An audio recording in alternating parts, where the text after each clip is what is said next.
La France bouge, la saga du jour. Ça vous a marqué, Charlotte Barricon? Oui, beaucoup. Beaucoup. Babar, c'est le nom de ce petit éléphant dans la grande forêt. Gentil petit éléphant, Babar, Babar, qui est l'ami des enfants, Babar, Babar. Une histoire qui a bercé des millions d'enfants à travers le monde. Mais c'est en France qu'il est né, Charlotte. Exactement, Babar est né un soir d'été en 1930 à Chessy-sur-Marne. Chez les de Bruneuf, c'est l'heure d'aller au lit. Ce soir, pas de livre, mais beaucoup d'imagination. Cécile de Bruneuf raconte à ses deux garçons, Mathieu et Laurent, l'histoire d'un petit éléphant prénommé Babar, qui après avoir assisté au meurtre de sa mère par un chasseur, fuit la jungle jusqu'à la ville. Il trouve un porte-monnaie, s'achète un costume vert. Babar devient presque un homme, il retourne dans la jungle et est couronné roi des éléphants. Cette histoire, Elisabeth, elle passionne les deux enfants de Bruneuf, comme nous le raconte Carole Picot, conservatrice à la réserve des livres rares à la Bibliothèque nationale de France. Ils sont aussitôt allés le lendemain raconter cette histoire à leur père, qui était donc Jean de Bruneuf, qui était un peintre qui se cherchait encore. Il n'arrivait pas à vivre de sa peinture. Et les enfants lui racontent cette histoire et lui demandent de la mettre en image. Et donc, Jean de Bruneuf va faire un album, je dirais, pour ses enfants, un album unique, mettant en image cette histoire inventée par leur mère Cécile.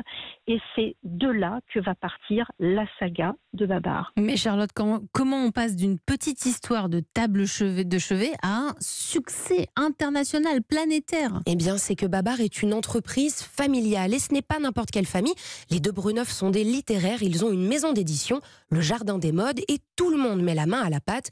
Jean de Bruneuf, qui se pense peintre, devient illustrateur. Résultat, le premier livre de Babar, l'histoire du petit éléphant, est publié en 1931. Le succès est immédiat. Dès 1933, on crée des peluches à l'effigie de Babar et de Céleste. Les traductions, en fait, dans les pays étrangers, que ce soit États-Unis, Angleterre, Allemagne, arrivent aussitôt à partir de 1933, 1934 et 1936.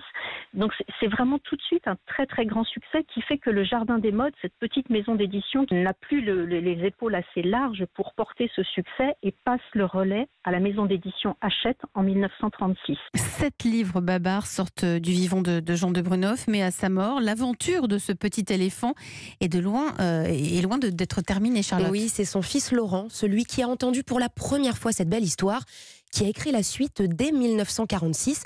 Tout s'enchaîne, 5, 10, 15, 20, jusqu'à 30 livres. Et le dernier paraît en 2019. Le fils a respecté la plume de son père. L'histoire de Babar, c'est celle d'une société utopique, sage et sans violence, qui résonne en nous comme une Madeleine de Proust. Les premiers lecteurs ont connu Babar en 1931. Les rééditions ont fait que de génération en génération, la passation entre parents-enfants, grands-parents, petits-enfants, fait que Babar perdure, ne se démode pas et semble éternel. Avec plus de 13 millions d'exemplaires vendus dans le monde entier, Babar est un chef-d'œuvre de la littérature française jeunesse. Et à ce titre, depuis 2005, Elisabeth, les manuscrits originaux des premiers Babar ont été placés à la Bibliothèque nationale de France. Merci Charlotte Barricon. Babar,